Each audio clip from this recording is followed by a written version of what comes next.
The chamber was enormous. It stretched so wide that the far walls were barely visible through the soft blue haze that filled the air of Station Velorith, the political heart of the Galactic Council. Thousands of alien representatives sat in curved rows that rose like the inside of a shell, all of them looking down at the small circular platform in the very center. The platform was made for one species at a time. Today, it was made for humans.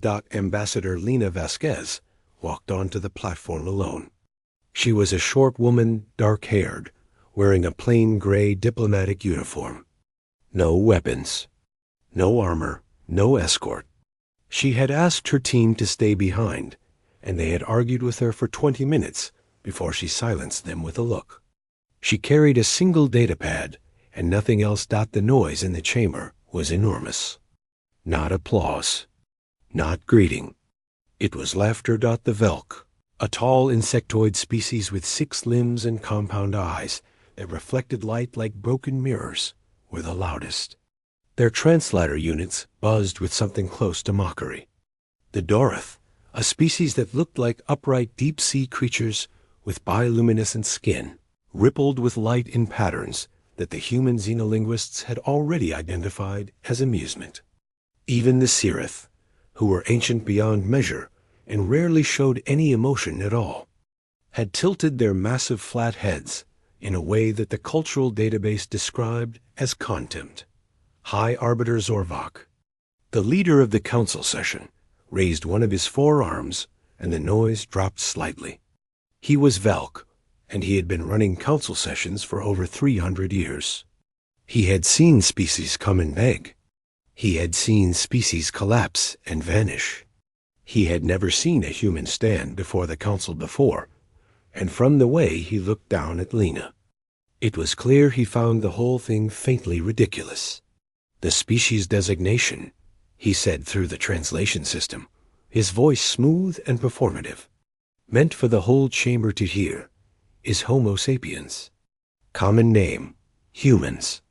Planet of origin, Earth, a Class M world in the outer spiral.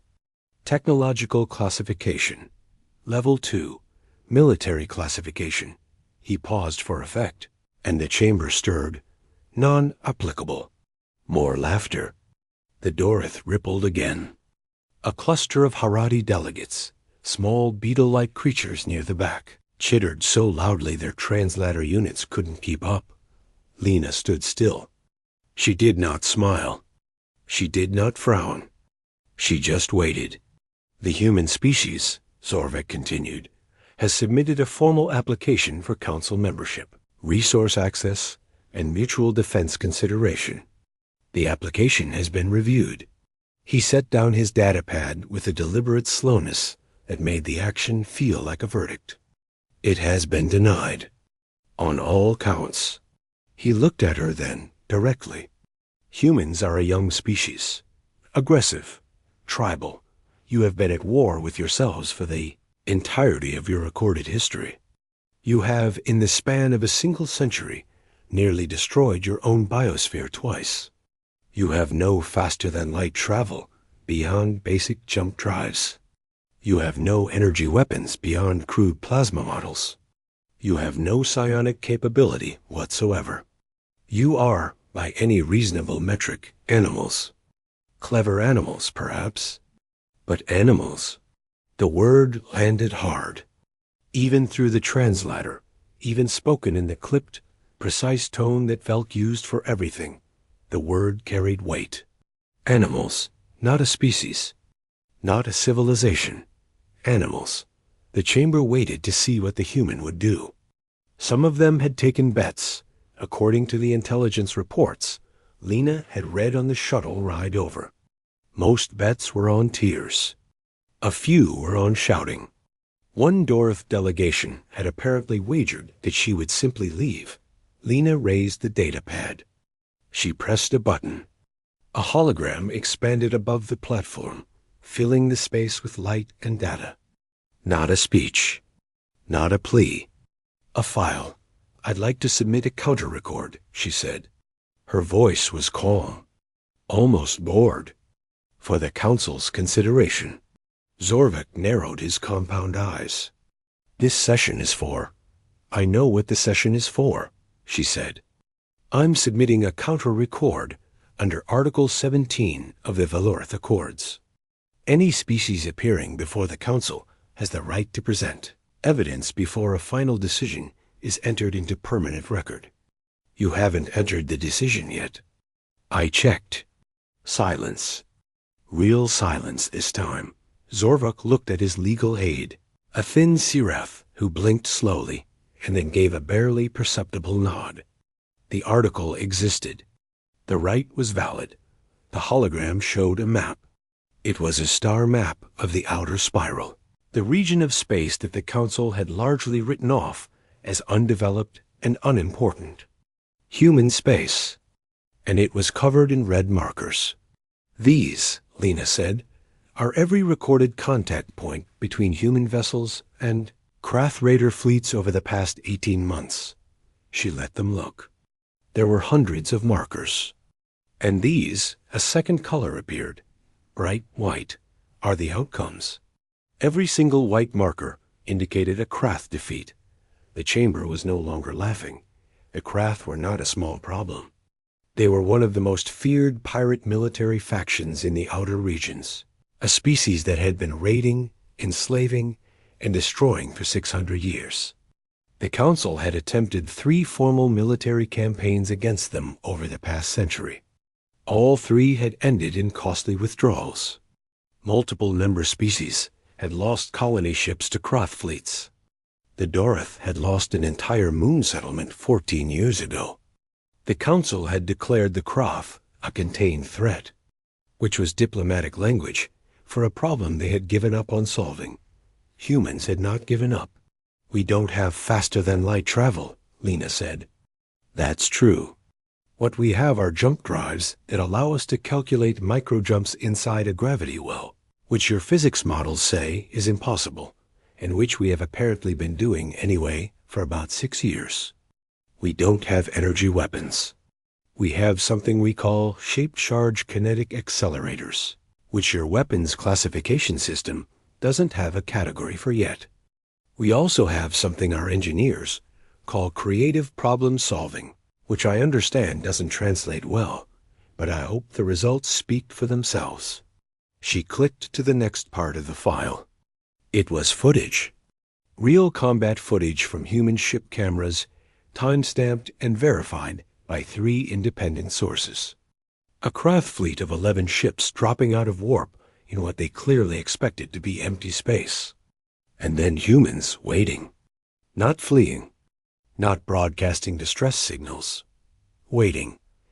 What followed was 40 seconds of absolute violence. The Krath flagship lost its engine array in the first 8 seconds. 2 escort ships collided with each other as they tried to maneuver away from kinetic rounds coming from angles their targeting systems hadn't anticipated. The remaining ships jumped away, but the footage showed 3 of them jumping directly into a debris field that hadn't been there when they arrived, one that the humans had placed there in advance.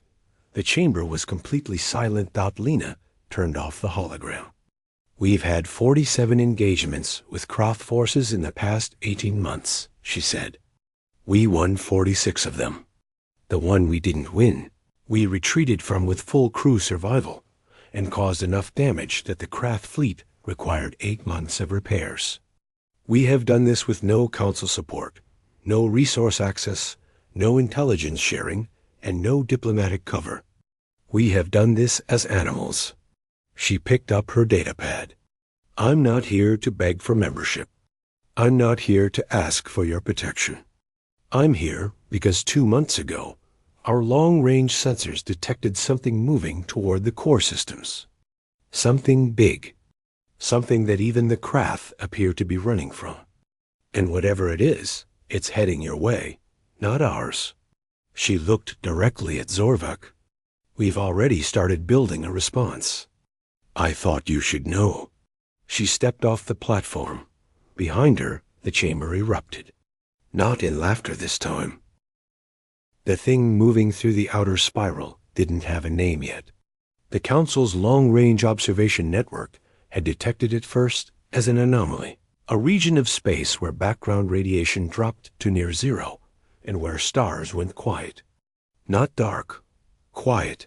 The difference mattered, because dark meant light was being blocked. But quiet meant something was absorbing everything. Energy, signal, heat, all of it, pulled inward like water into a drain. The Council called it the silence. Their scientists released a 12,000-page preliminary report within days of confirming the detection. The report was thorough, detailed, and ultimately useless, because it described what the silence was doing without explaining how to stop it. The lead Sirath researcher had included a single line at the very end of the document that most delegates had skimmed past. We recommend immediate consultation with any species that has demonstrated unconventional tactical and engineering approaches. Most delegates had skimmed past that line. 3 had not. Those 3 sent a message to the human diplomatic shuttle before it had even cleared. Valorath's docking range. Commander Yusuf Adeyemi received the message while Lena was still in her seat, staring out the viewport at the slow rotation of the station behind them. He read it twice, handed it to her without a word, and watched her face as she read it. She showed nothing for a long moment. Then she exhaled slowly and said, "Tell them we'll need full access to whatever data they have. No filters. No redactions." "They won't like that," Yusuf said. "They don't have to like it," she said. "They have to decide whether they want help more than they want secrets." The 3 delegates who had reached out were Councillor Deretha of the Dorth, Senior Arbiter Mawkish of a species called the Gorn, who looked something like enormous gray moths and were widely regarded as the most cautious political minds in the Council, and most surprisingly, First Speaker Vel Arak, who was Velk, not Zorvak, a different faction within the Velk delegation, one that had been quietly losing political ground to Zorvak's coalition for years, and that apparently saw the current crisis as an opportunity worth taking. They met not on Valorath, but on a Goran research station 3 systems away, a place so deliberately unremarkable that it didn't even appear in most navigation databases. The station was small, cold, and smelled faintly of something that the human team's sensors identified as ammonia and old metal. Lena didn't complain.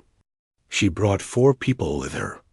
Yusuf, a physicist named Dr. Priya Mehta, who hadn't slept properly in 9 days and was visibly vibrating with excitement.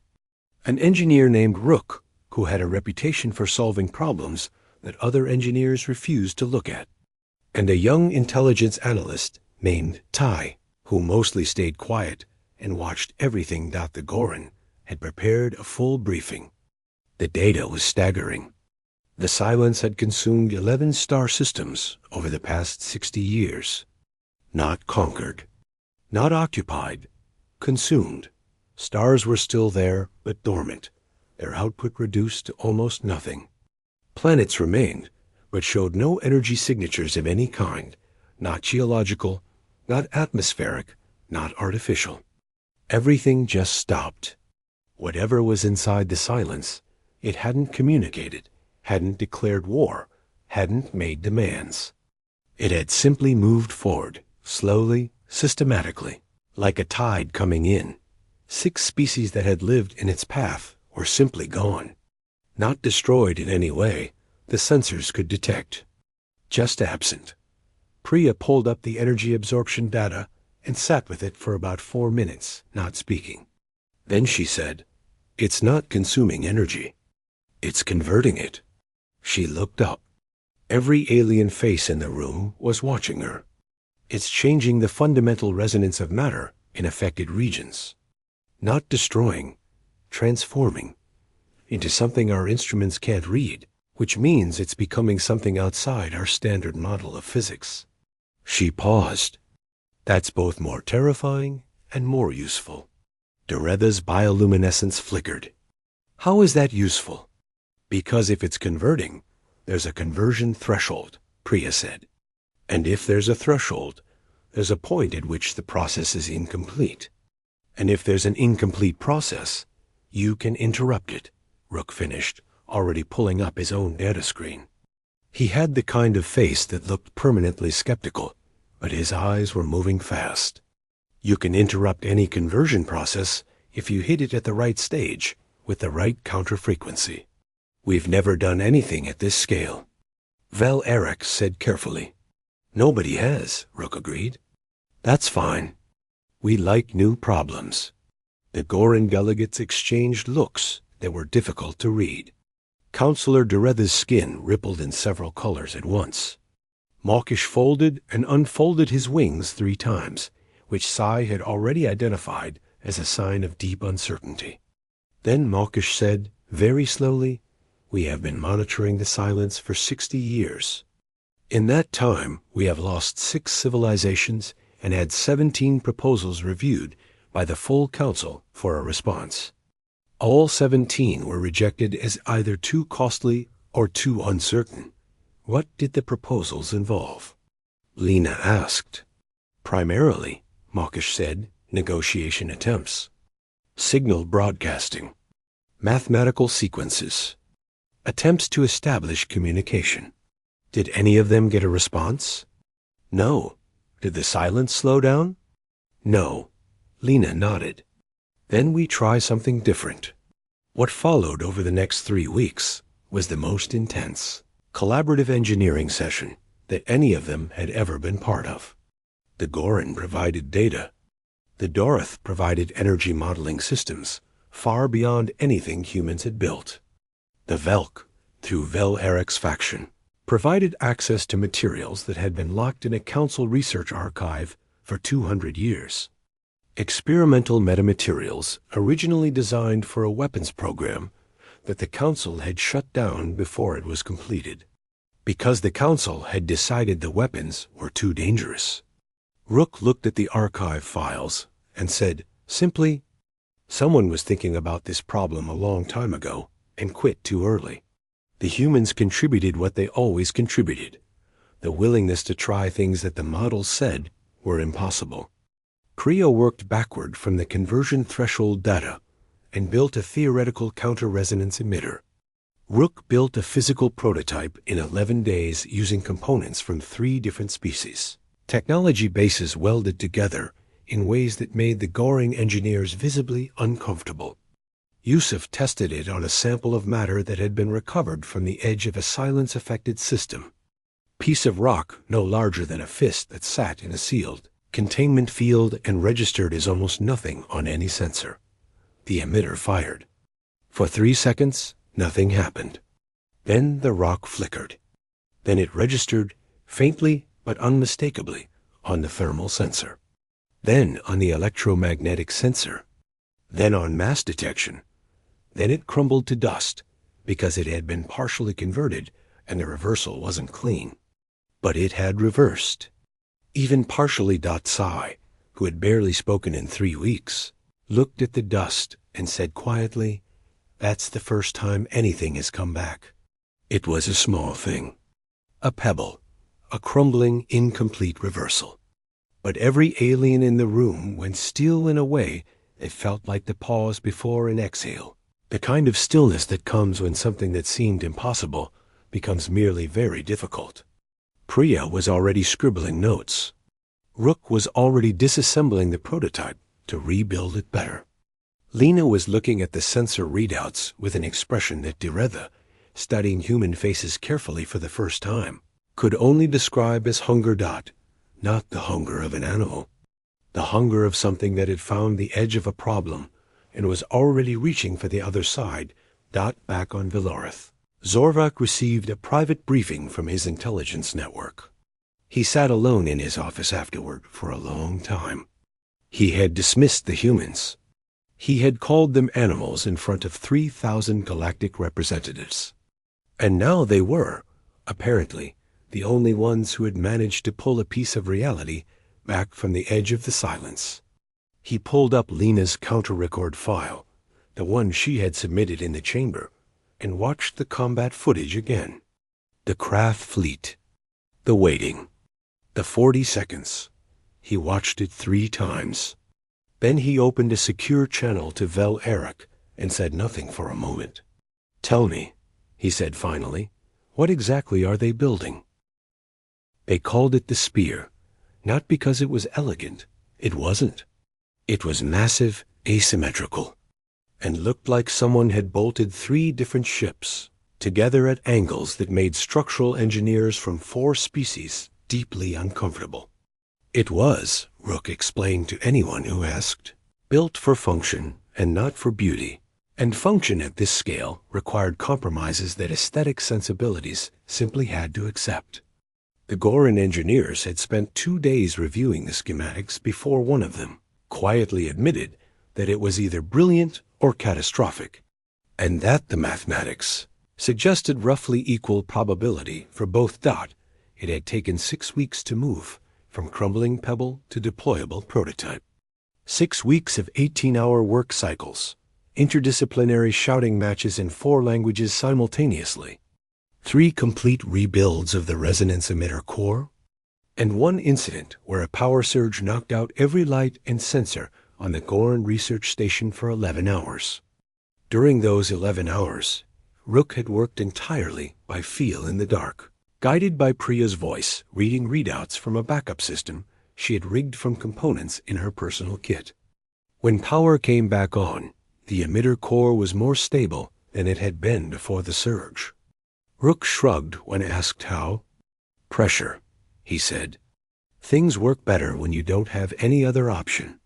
The Spear carried a scaled-up version of the counter-resonance emitter, powered by a combined energy system that wove together human plasma capacitors, Doroth wave compression cells, and the metamaterials from the Council's locked archive. The metamaterials were the key. They could channel and shape the counter-resonance field in a way that no single-species technology could manage alone. They were also, Vel Eric reminded everyone at least twice a day, genuinely experimental and had never been used at deployment scale by anyone. The original researchers who had designed them were 8 generations dead. Priya had read every surviving note from those researchers. She said they had been close. Close to what exactly, she couldn't say, because the notes ended abruptly, the way notes end when a project is canceled rather than completed. But close. The question of who would pilot the Spear was settled faster than expected. Yusuf had assumed it would be a long argument. The Doroth wanted representation in the crew. The Goran had engineers who insisted they needed to be aboard to monitor their components. Vel Eric's faction wanted a Velt political observer present. And the humans, who had built most of the weapon and understood its systems better than anyone, needed crew who could adapt instantly when things went wrong. Because things would go wrong, Lina had solved it by making the crew roster and presenting it as a finished decision rather than a proposal. 7 humans for core operations, 2 Doroth engineers for the wave compression systems, 1 Goran observer with direct access to the metamaterial monitoring console, and Sai, who had spent the past 6 weeks building the most comprehensive intelligence profile of the silence that had ever been assembled, and who Lina refused to leave behind because, she said, the best weapon was the one pointed in the right direction, no Valk. Vel Eric had accepted this, with the practiced calm of someone who knew they were getting something else in exchange. What they were getting was the political position of being the Council faction that had made the collaboration happen. In the current climate, that was worth considerably more than a seat on a ship flying toward the most dangerous thing in the galaxy. The silence had moved again. It had crossed into a system called Vorith's Reach, which had been inhabited until approximately 4 months ago by a small Harati colony of about 12,000 people. The colony had stopped transmitting. A Council observation drone sent to investigate had transmitted for 6 minutes and then gone silent. The footage from those 6 minutes showed the colony's structures intact but empty, and the sky above them a color that didn't match any atmospheric condition in the database. A deep, resonant indigo that seemed to pulse. Faintly at a frequency, the drone's sensors could barely register. The spear dropped out of jump drive at the Chiive edge of Vorith's reach, and immediately every sensor aboard lit up. The indigo sky was visible from space, a discoloration spreading from the planet's surface upward into the upper atmosphere, like ink in water, but moving with clear directionality, as if something was pulling it inward and outward at the same time. The local star was still present, but its output had dropped 30% since the last observation, and its light had a quality that Priya described as wrong in a way I can feel but can't fully quantify yet. Yusuf kept the ship at the system's outer boundary for 4 hours, just watching. Priya ran 14,000 sensor sweeps. Tsai built a real-time model of the conversion pattern, mapping the rate and direction of the silence's spread through the system. What emerged from that model was unexpected enough that Tsai called everyone to the main display and spent 12 minutes going over it in careful, deliberate detail. The silence wasn't random. It had a structure. The conversion process moved in a specific sequence: atmosphere first, then surface matter, then the deeper geological layers, then the star. It was methodical, and the sequence had a gap, a window between the atmospheric stage and the surface stage, where the conversion process was, according to Priya's threshold calculations, at its most incomplete, and therefore its most vulnerable. How long is the window? Yusuf asked. Tsai looked at the model. For this system, based on current progression rates, approximately 9 hours. How long does it take us to get the emitter into firing range? Rook answered from the engineering console. 7 hours, 20 minutes at best safe speed. 6 hours if we push the drive coupling past rated tolerance. Define past rated tolerance, Lena said. It either holds or it doesn't, Rook said. 50-50, roughly. Better odds if Danvi monitors it continuously. Danvi was one of the Dorith engineers, who had already stood up from her station before Rook finished the sentence. I will monitor it, Danvi said. Her bioluminescence was burning a steady, calm gold. They pushed the drive. The coupling held. 6 hours later, the spear was in position above Vorith's reach. Below them, the indigo pulsed. The colony structures were still visible on the surface, perfectly preserved, perfectly empty. The conversion was in the gap Tsie had identified, the window between atmospheric and surface stages. The emitter was charged, aligned, and ready. And then the silence noticed them. It was not a dramatic thing, not a weapon fired, not a fleet emerging. It was quieter than that, and more disturbing. The sensors showed a shift in the conversion pattern, a reorientation. The indigo above the planet seemed to turn, not physically, but directionally, the way a light turns when the source behind it moves. And then the counter-resonance emitter, which had been charged and stable for 2 hours, spiked. The charge didn't drop. It climbed. Something was feeding it. Priya shouted something in Tamil and was at her console in 3 steps. Her hands were moving across the screen before she was fully seated. It's responding to the emitter signal, she said, her voice tight. It's not attacking. It's responding. It's sending something back at us along the same frequency we're broadcasting. Is that dangerous? Yusuf asked. I don't know, Priya said. But it means it knows we're here, and it knows what we're doing. She looked up, which means it can think. The emitter charge kept climbing. The silence kept pushing. The ship's structural monitors began showing stress. Readings that Rook watched with the expression of someone calculating how many seconds they had before needing to make a decision. Lina stood in the middle of the bridge, looking at the indigo below them, thinking. Everyone else on the bridge was watching their instruments. She was thinking. Fire, she said. The emitter's overcharged, Priya said. If we fire it now, it'll fire it, Lena said. All of it? Don't regulate. Everything at once. Priya stared at her for exactly 1 second. Then she fired it. The light was extraordinary. Not an explosion, a reversal. The indigo above Vorith's reach didn't burn or scatter. It pulled back. Like a tide retreating fast, impossibly fast, rushing away from the planet's surface in every direction at once. The sensors screamed with readings that had no existing categories. The Goran observer made a sound that the translator couldn't process. The emitter burned out completely. Every crystal in its array cracked. The metamaterials fused into shapes they had never been designed to hold.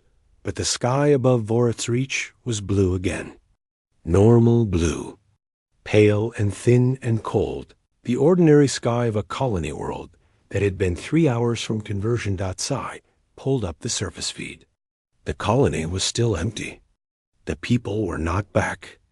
The conversion had been reversed at the atmospheric stage, but whatever had happened to the 12,000 people was a different question, one the readings couldn't answer yet. But the silence had stopped. For the first time in 60 years, in any system where it had reached this stage, it had stopped.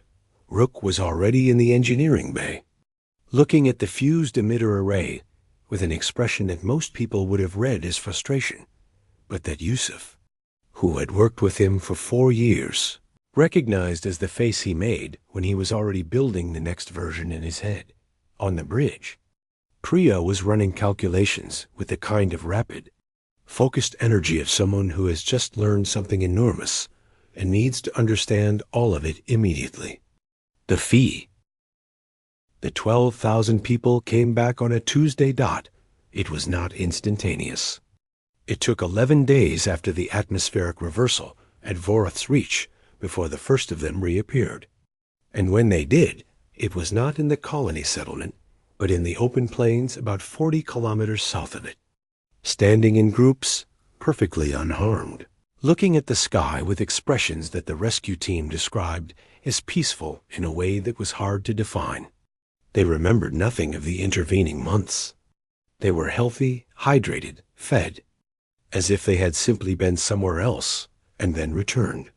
The Goran researchers who examined them found no cellular damage, no radiation markers, no memory modification that they could detect. The closest thing they found was a change in neural resonance frequency, tiny, borderline detectable, but consistent across every single person recovered. The frequency matched one of the signal bands that the silence had used to push back against the spear's emitter during the Vorith's reach engagement. Priya read that report and went very quiet for a long time. Then she said, it wasn't storing them. It was translating them. And when we reversed the conversion, it translated them back. This was the conclusion that changed everything. The silence had not been destroying civilizations. It had been converting them, the same way it converted matter and energy. Not into nothing, but into something else, something that existed in the resonance state beyond the standard model, a state that the silence itself occupied. 6 species had not died. They were somewhere that instruments couldn't reach.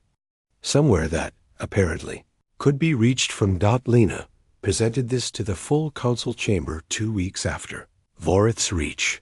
This time she was not alone on the platform. Dareda stood to her left, Malkish to her right. Yusuf and Priya and Sai were behind her. Valeric sat in the Velk delegation's upper row, and Zorvik sat beside him, which was the first time in 11 years that the 2 Velk factions had shared a row. Lena did not have a data pad this time. She spoke from memory, in simple language, and she didn't make it complicated. The silence is not an enemy. We don't know exactly what it is, an entity, a process, a civilization that exists in a physics we can't fully read yet. What we know is that it converts what it encounters, and that the conversion is reversible, and that it may have been trying to communicate with the species it encountered, and simply had no way of doing so that those species could survive. Until now. The chamber was silent. Real silence, council silence, the kind that meant everyone was listening and no one was performing. We have established a signal framework, Lena continued, built from the feedback frequency it sent to our emitter at Vorath's reach. It's not a language yet. It's a handshake. A first step. We don't know if it will work in full, but we know it works in part, because the people of Vorath's reach are home. She looked around the chamber slowly. We want to build something. A full communication array, deep space, at the boundary of the silence's current position. Not a weapon. Not a barrier. A door. And we need help building it. Not because we can't do it ourselves. We probably could, eventually. But because a door between one civilization and something this vast should be built by more than one hand. She stopped. Then she said, "We are asking for partnership, not charity, not protection, partnership, equal terms, open data, shared construction, shared risk." Zorvik rose. In 300 years of running council sessions, his rising to speak was a signal that everyone understood. When he spoke, the translator rendered his words in every language simultaneously, as it always did, but the chamber didn't need the translation. The meaning was in the posture, the gesture, the fact of it. "The council," he said, "will hear the proposal in full session." He paused. "All member species. All data. Open record." That was all he said. But in the language of the council, it meant yes. The construction took 14 months. The array was built at the boundary of the outer spiral, at the point where the silence had stopped after Vorath's reach, and it had not moved since.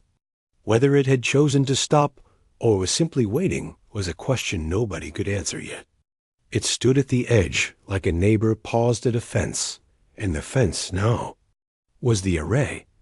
The array was the most complex structure ever built by any council member species. And it had been designed by a team of 400 engineers from 11 different civilizations working from a framework that a human physicist had sketched out on a sheet of actual paper. During a sleepless night on the Goran research station, Priya had apologized for the paper when she presented the sketch. Nobody in the room had laughed. Rook had overseen construction and aged visibly over the 14 months, developing a permanent crease between his eyebrows and a habit of drinking cold tea without noticing it had gone cold. The finished array looked nothing like his original designs and exactly like his final ones, which was how his work always went. When the last component locked into place, he sat down on a supply crate in the construction bay and didn't move for 2 hours. The Goran engineer who had worked most closely with him sat down beside him, and they didn't speak. And that was fine. The first signal was transmitted on a morning that the council had designated as an official date, though nobody on the construction crew had slept the previous night. It was sent in the handshake frequency. Simple, mathematical, recursive. Not a greeting exactly. More like a knock dot. They waited 48 hours. Then the silence responded. The response came back in the handshake frequency. Modified. Extended. Something had been added to it. A layer of complexity that Priya's team spent 3 days unpacking. What they found inside, it was not a message in any conventional sense. It was a structure, a mathematical structure that described, in terms the analysis teams from 6 different species all independently reached the same conclusion about a correction. The silence had taken the handshake signal and completed it. The way you complete a sentence someone has started, not continuing it, but finishing the logic to its natural endpoint. It meant the handshake signal had never been complete. The original framework Priya had built from the Vorath's reach feedback was a fragment, a shard of something larger. The silence had been holding the rest. Psi, reading the analysis, said very quietly, "It's been trying to talk to us since the beginning. We just weren't. We couldn't hear it yet." The room considered that. The weight of what it meant settled over everyone differently. The Goran observer put her head in her hands, not in grief, but in the particular way of someone confronting the scale of misunderstanding across time. Daretha's bioluminescence went a deep, sustained violet. Malkesh's wings folded completely still. The 6 lost civilizations had not been victims. They had been the silence's first attempts at conversation, speaking in the only way it knew: conversion, transformation, pulling things into its state to try and make contact. Not understanding that what it was doing was not perceived as communication on the other side.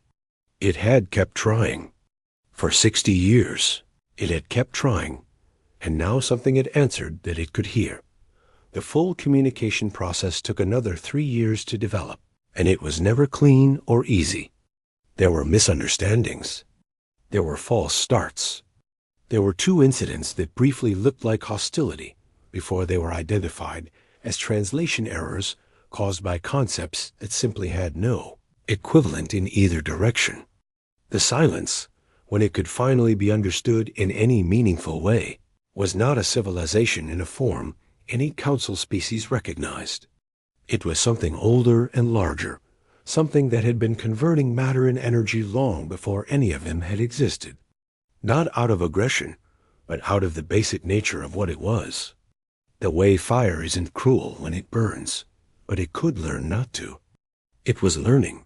The 6 lost civilizations came home over the following 4 years, species by species, in ways that were complicated and strange and deeply moving, returning to worlds that had changed and time that had passed and families that had aged and grieved. The council built an entire new diplomatic body to manage the return process, and Lena was asked to chair it. She said she needed 2 weeks to think about it, and came back with a list of conditions that the council agreed to without much argument. Because the council had learned something, knew about what happened when it argued with humans, on the day the council formally revised its species classification index to remove the no concept of animal as a designation entirely. Zorvak sent Lena a private message. He was not a man who apologized easily, and the message didn't use the word, but it said something that, in Velk cultural context, was considerably harder to say. It said, "You were correct, and I was wrong, and the difference mattered." Lena read it on a shuttle heading out toward the array for a scheduled maintenance check. She showed it to Yusuf, who read it and said nothing for a moment, looking at the stars outside the VIEWPORT. That took guts for him. "Yes," she said. "It did." They were quiet for a while. Outside, the stars moved slowly past, ancient light from distances that made human history look like a breath. Somewhere out past the array, the silence moved and thought in frequencies the humans were still learning to read. Somewhere else, the craft had pulled back from the outer spiral in ways that suggested they had heard about Vorith's reach and were reconsidering certain life choices. And the council, the vast, ancient, magnifi,